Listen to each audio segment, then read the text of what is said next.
In this video, I want to talk briefly about how political science developed and how it came into its own as a separate discipline that we recognize today. Um, of course, the study of politics long predates what we would call political science. Those of you who have taken political theory classes with Professor Kogel know very well that the study of politics goes back to the ancient Greeks. Some people think about Aristotle as the first political scientist since he was so empirically based. But the study of politics has gone on for millennia. What makes political science different is the application of social science principles to the study of politics. And social science didn't really come on the scene until the late 19th century. In fact, the social science only really began to develop when the natural sciences became more mature and people started to see the advantages that the natural sciences could confer. In particular, experiments in chemistry and physics that really allowed us to start to understand key aspects of our physical world. And shortly after that started to happen, people started to think, well, maybe we can apply these principles to the social world as well. And sociology, as we know it, started getting off the ground. And by the late 19th century, people were starting to apply this to politics as well. And early on, the focus in political science really looked a lot at formal institutions. So there was a lot of study of constitutions, really systematic studies of constitutions or rules.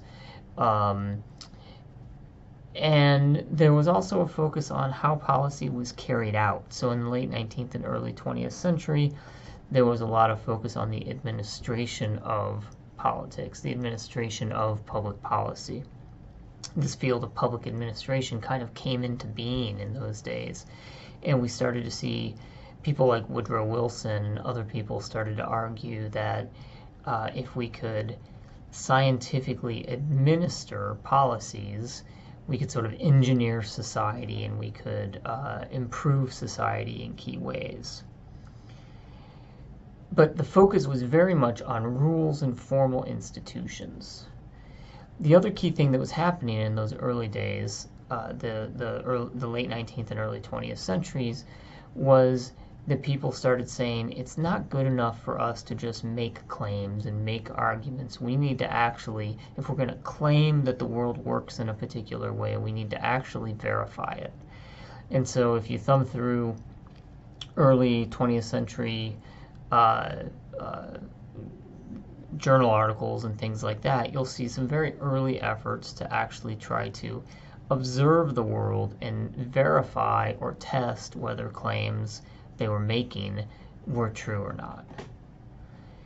This all started becoming much more mature as a discipline after World War II. And in particular, one thing that started to happen after World War II is an increased emphasis on studying individual political behavior and on studying public opinion.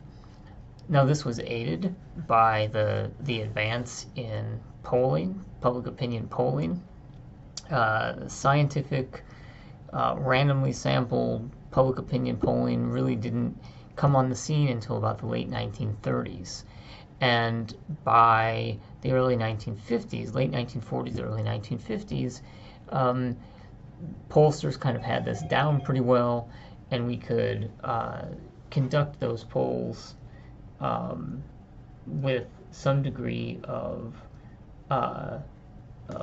validity and reliability. The 1950s and 60s saw a lot of emphasis on political behavior, voting behavior, votes by members of legislatures, votes in the United States, votes by judges, and public opinion started to be measured, as I said, in a much more systematic way, and people started really to think about the ways that the everyday public participates in the political sphere. Over the last 20 years, we've seen a few things. We've seen, first of all, more shifts, a real shift in comparative politics from just case studies, where you compare, say, 4 or 5 countries in terms of their party systems, to what we call large N studies, studies that might study all the countries in a region, or maybe even all the countries in the world over time, to look for overall trends and patterns. So comparative politics has really been much more less focused on regions of the world and more focused on big questions like democratization or human rights issues or things like that. The other thing that's happened is a real shift toward using economic theories, what we call rational choice theory, to try to explain some political phenomenon. This is an approach we won't cover very much in this class, but you may run across it, and I want to make you aware of it. Some of these political scientists even go to the sort of extreme position of developing what we call formal models, where they essentially use logical reasoning, symbolic logic, essentially mathematics, to derive their hypotheses that they'll test. Like I say, we won't read very much like this, but if you happen to run across it, that's what's going on. And another big shift we've seen is the use of experimental methods within political science. For a long time, that was thought that we couldn't really use experiments. After all, if I'm interested in the courts, I can't just sort of take some judges and expose them to one thing and not expose the other judges to another stimulus and see if they decide differently, right? I can't really play God in that way. But in more recent years, people have figured out ways to do interesting experiments called field experiments that we'll talk about later in the semester, where you can kind of expose people in their everyday political lives to some sorts of stimulus and see how they behave in reaction to it. There are also, in political psychology, you can take advantage of lab experiments, much like the field of psychology does. So overall, what would we say is political science? What do we study? I've talked about how it's evolved over the years, but what is it that we study? Well, when I talk to students, I like to say that in political science, we generally study how we come into conflict or how we reach agreement with one another, and we study the role that government plays in that process.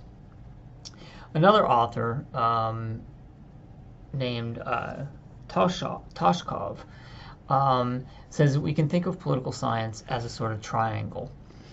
He talks about the polity, about politics, and policy. And he says that political science is the study of all three of these things and how they're connected to one another, right? So by polity, what he means is the political organizations of nations, the forms of government, whether they're a federalist system, legislatures, executives, all of that kind of stuff. And so essentially we're studying political institutions and the relations among institutions. So nation states, for example, the field of international relations would study the relations among nation states.